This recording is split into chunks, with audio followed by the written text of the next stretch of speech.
Obra Ainda Existe Esperança, de Adeilson Sales, pelo Espírito Luiz Sérgio. Capítulo 12. Palestra de Edu. Chamou-nos a atenção um casal de jovens desencarnados de mãos dadas.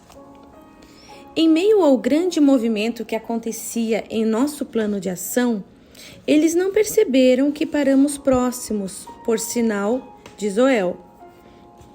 Observem, ele nos pediu. Não tô a fim de entrar aí, deve ser caretaço, disse a garota. Olha ali, Fran, o que está escrito na placa, Centro Espírita Allan Kardec. É nesse lugar que existem os médiuns. Você prometeu me ajudar a encontrar um médium para mandar uma mensagem para minha mãe, lembra? Vai dar para trás agora? Se for para ser catequizada, tô fora, Pedro. Esse papo de que Jesus salva é todo esse blá, blá, blá. Fala sério, ninguém merece. A gente precisa descobrir por que o mundo pirou desse jeito. Por que minha mãe não me vê e nem me ouve mais? E não é só ela, né, Pedro? Parece que a neura é geral. Na minha casa também está rolando essa loucura.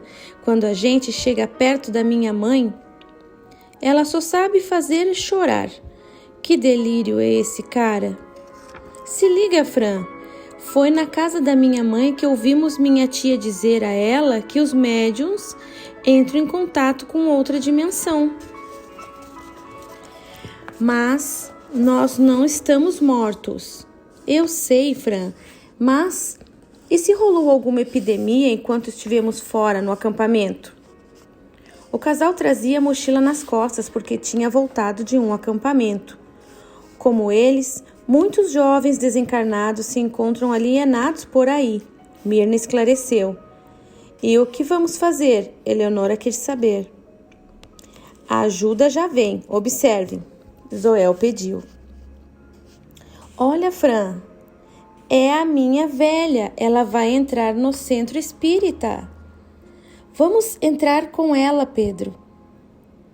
Assim que a senhora recém-chegada adentrou a casa espírita e caminhou para o auditório de palestras, o casal a seguiu.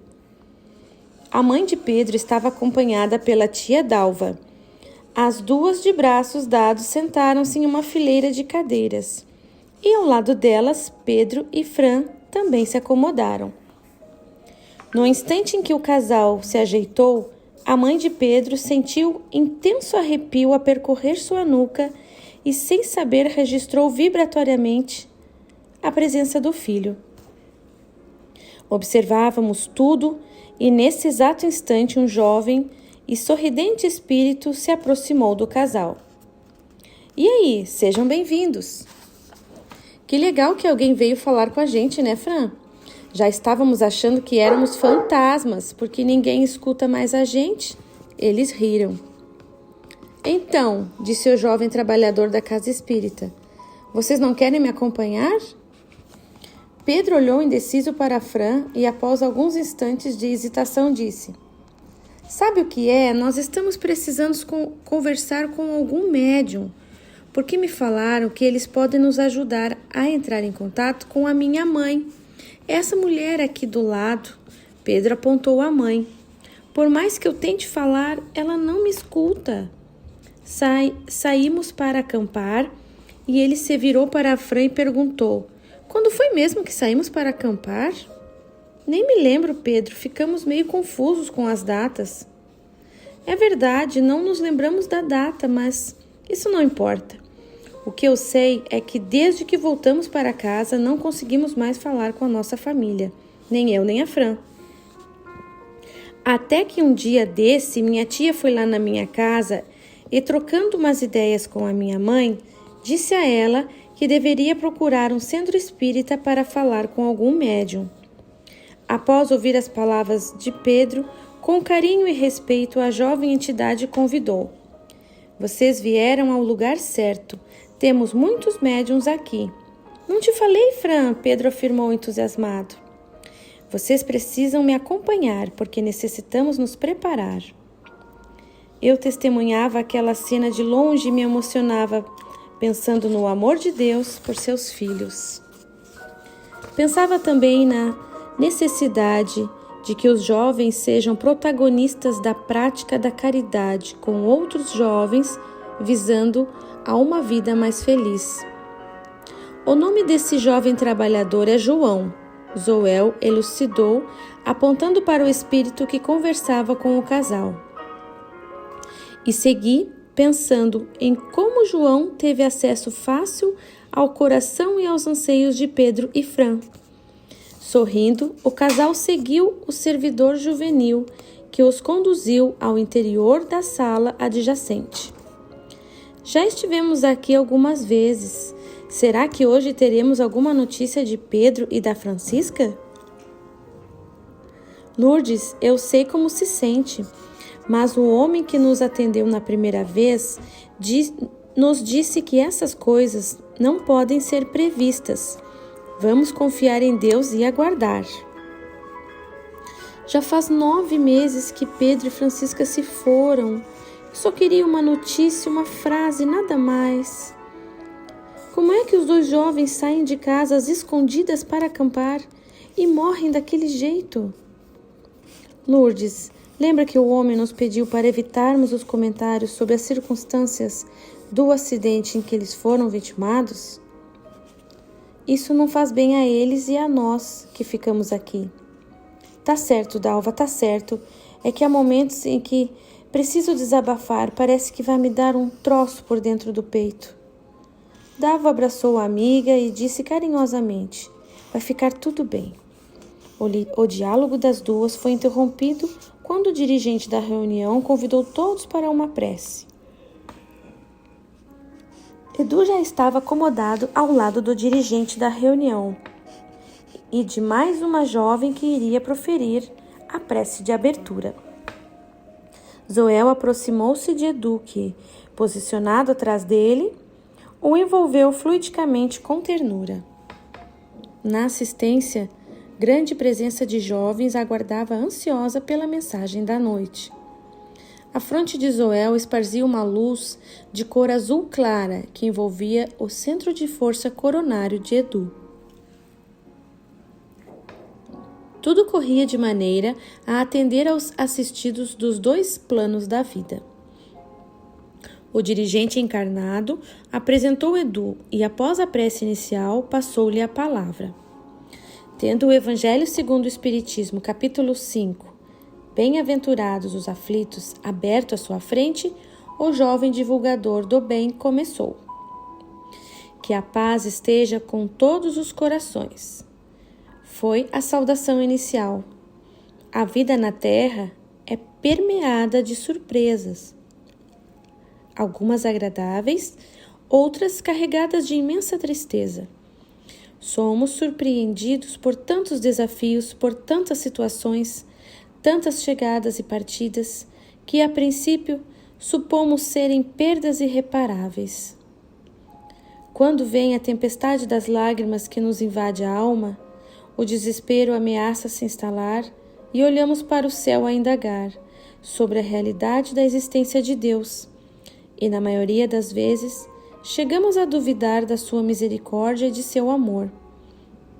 Entendemos que todas as coisas e fatos devem atender aos nossos anseios e nada pode contrariar as nossas expectativas sobre tudo. A palavra clara, objetiva e emocionada de Edu mexia com todos os presentes, nas 2 dimensões. Vivemos como os grandes credores da vida, imaginando que pessoas e bens materiais nos pertencem, até que, em determinado momento, somos obrigados a olhar na face da vida, que se apresenta crua e verdadeira, como nunca havíamos observado antes. Nossas crenças são atiradas ao chão, nossas verdades são levadas para longe pelo vento da realidade. E então, nos vemos sem rumo e direção. Descobrimos assim que nada temos de nosso, apenas os sentimentos que cultivamos e os amores que conquistamos. Quando a morte nos pede mudança de dimensão ou arrebata do nosso convívio seres amados, descobrimos que morrer não é atributo dos outros, pois a nossa hora também chega. Somos todos iguais perante a vida, e todos temos a possibilidade única de amar a todos os corações que compartilham conosco a experiência da carne. Lourdes bebia com sede de vida cada palavra pronunciada por ele, chegando a murmurar: "Ele fala para o meu coração." E o jovem divulgador prosseguiu: "Perdemos muito tempo buscando a satisfação do nosso orgulho. Em muitas ocasiões, na rotina dos dias, preocupamos-nos apenas em corrigir as pessoas, sem aceitar o que elas são e o que têm a nos oferecer. Sufocamos, exigimos, cobramos demais e damos de menos. E quando a morte chega e altera a ordem da vida, da maneira como entendemos, a revolta bate à nossa porta e acreditamos a Deus todas as nossas dores e sofrimentos. Ninguém nesse mundo está isento de vivenciar seus maus momentos. Não existe idade, nem tempo certo para que as duras provas da vida nos cheguem. Os jovens que tanto anseiam por sua maioridade e liberdade não podem esquecer que todos estão aqui para aprender e que nem sempre é fácil superar os obstáculos. Nesses tempos em que tantas coisas estão no mundo para encher os nossos olhos com as cores da ilusão, o jovem precisa estar vigilante e atento para as armadilhas invisíveis, aquelas que enchem os olhos e o corpo de sensações, mas esvaziam a alma do sentido verdadeiro da vida. Já chegou para o mundo o Espiritismo e necessitamos divulgá-lo para a nossa juventude. Não iremos sair pelo mundo tentando convencer outros jovens sobre a realidade cristã, que alegra e dá sentido à nossa vida. O convite é para erguermos dentro de nós o templo do Espírito. É na intimidade da nossa alma que o jovem Jesus deseja viver. Nossa ação precisa refletir nossa fala. Nossos gestos precisam transmitir a paz que habita em nós. Nossas ações necessitam construir um mundo novo onde nos manifestemos. Somos jovens, podemos curtir, dançar, namorar, aproveitar a vida, mas nesse viver com responsabilidade, podemos levar vida e amor aos que estão nas sombras do desespero, aos jovens que estão às portas do suicídio, aos que não têm esperança, aos que não creem. Precisamos apresentar Jesus pela alegria que Ele nos traz, pela juventude que Ele irradia. Eu estava muito feliz. Esse é o bom combate que quero e sempre vou combater. Tuco, Eleonora e Mirna estavam de olhos fixos em Edu. Não preciso nem dizer que meus olhos estavam cheios de lágrimas emocionadas, porque eu testemunhava naquela manifestação a expressão da mediunidade que serve de canal entre as dimensões. O mundo daqui falava de amor para o mundo daí. Havia uma perfeita simbiose entre Zoel e Edu. Ficava claro naquele momento que os corações sintonizados com o bem esparzem amor em intercâmbio abençoado. Edu interrompeu sua fala e, tomando de O Evangelho segundo o Espiritismo, começou a ler uma mensagem do livro. Mas, para nossa surpresa, Zoel foi inspirado a ler uma das mensagens que havia sido adaptada para os jovens. Trata-se da mensagem Causas Atuais das Aflições. E a leitura acontece assim. O Evangelho segundo o Espiritismo, capítulo 5, item 4. Bem-aventurados os aflitos. Jovem. Os problemas da vida são de duas espécies. Ou, se quisermos, tem duas fontes bem diferentes que é importante separar. Umas têm sua causa na vida presente, outras fora dessa vida. Pensando na imagem dos males terrestres, reconheceremos que muitos são consequência natural do caráter e da conduta dos que os suportam. Quantos jovens caem por sua própria culpa? Quantos jovens são vítimas de sua falta de cuidado, de seu orgulho, de sua ambição? Quantos se arruinam por falta de ordem, de perseverança, pelo mau comportamento ou por não saberem controlar os próprios desejos? Quantas uniões infelizes porque resultaram de um cálculo de interesse ou de vaidade, e nas quais o coração não foi levado em consideração? Quantas divergências e disputas fúnebres se teriam evitado com mais moderação e menos melindres? Quantas doenças e enfermidades acontecem por causa da falta de controle com seus atos e ações? Quantos pais são infelizes com seus filhos porque não lhes combateram as más tendências desde o princípio? Por fraqueza ou indiferença, deixaram que neles se desenvolvessem os germes do orgulho, do egoísmo e da tola vaidade que produzem a falta de ternura no coração. Depois, mais tarde, quando colhem o que semearam, admiram-se, se afligem com a sua falta de respeito e a sua ingratidão. Que todos os jovens que são feridos no coração pelos problemas e decepções da vida interroguem friamente suas consequências. Que remontem passo a passo a origem dos males que os afligem e verifiquem se, na maior parte das vezes, não poderão dizer: se eu tivesse feito ou deixado de fazer tal coisa, não estaria em semelhante situação.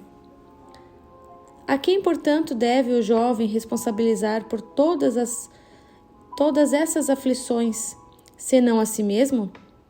O jovem, pois, em grande número de casos, é o causador de seus próprios sofrimentos, mas, em vez de reconhecê-lo, acha mais simples, menos humilhante para a sua vaidade acusar a sorte, a Deus, a chance desfavorável, a má estrela, quando sua má estrela está na sua própria falta de cuidado. Os males dessa natureza fornecem seguramente uma grande quantidade de problemas da vida. O jovem as evitará quando trabalhar pelo seu aprimoramento moral, tanto quanto o faz pelo seu melhoramento intelectual. Edu suspirou discretamente e encerrou a leitura. Minha alegria era imensa. Levar a mensagem do Espiritismo para o mundo juvenil é algo urgente e necessário. O que eu vi naquela reunião ultrapassava minhas expectativas e me fazia gritar dentro do meu coração: ainda existe esperança. Edu teceu mais comentários que se prolongaram por mais alguns minutos. Após o término da reunião, Zuel juntou-se a nós. Assim que ele se aproximou, Tuco indagou: e Pedro e Fran? Eles já estão sob os cuidados dos trabalhadores dessa instituição. Serão atendidos consoante suas necessidades. Não haverá comunicação com a mãezinha aflita? Eleonora interrompeu, indagando, um tanto ansiosa. Haverá sim, mas não hoje. É necessário que tanto a mãe quanto o filho estejam habilitados emocionalmente para esse momento. Um encontro agora poderia agravar ainda mais o desequilíbrio de ambos. Pedro e Fran se encontrarão com os familiares que ficarão na terra, seja por mensagem ou pelo instante do sono, através dos sonhos. Pela lei do amor de Deus, ninguém está atirado ao desamparo ou se encontra esquecido. Edu estava rodeado por outros jovens que o felicitavam pelas palavras de esclarecimento. Lourdes se retirou com pesar, mas fortalecida pelo aprendizado da noite. Em suas lembranças, refletia sobre o comportamento irresponsável de Pedro e Fran, que se atiraram na aventura de acampar escondidos da família. O acidente automobilístico que os vitimou aconteceu pela embriaguez do motorista que havia bebido e dormido na direção. De maneira discreta e respeitosa, Dalva comentou: acho que temos muito para meditar depois das palavras que ouvimos, não é, Lourdes? Embora a tristeza que eu sinta, não posso permitir que o desespero e a dor me impeçam de pensar. Sei que Pedro e Fran são os responsáveis pelo sofrimento que todos experimentamos. Eles eram jovens, mas a juventude não significa que se esteja protegido da morte, das consequências de todas as atitudes erradas. Concordo com as suas palavras. Não sinto revolta, sinto como mãe uma grande tristeza e melancolia. A cada dia que passa, mais me amargura a maneira irrefletida com que Pedro tratou sua vida. Às vezes, os jovens demonstram, talvez inconsequentemente, certo descaso com a própria vida. Acredito que a mensagem do jovem palestrante da noite deva ser muito mais difundida. A vida é uma joia, um presente raro e frágil, e como tal deve ser cuidado. Dalva, que estava de braços dados com a mãe de Pedro, tomou carinhosamente a mão dela e a apertou com carinho.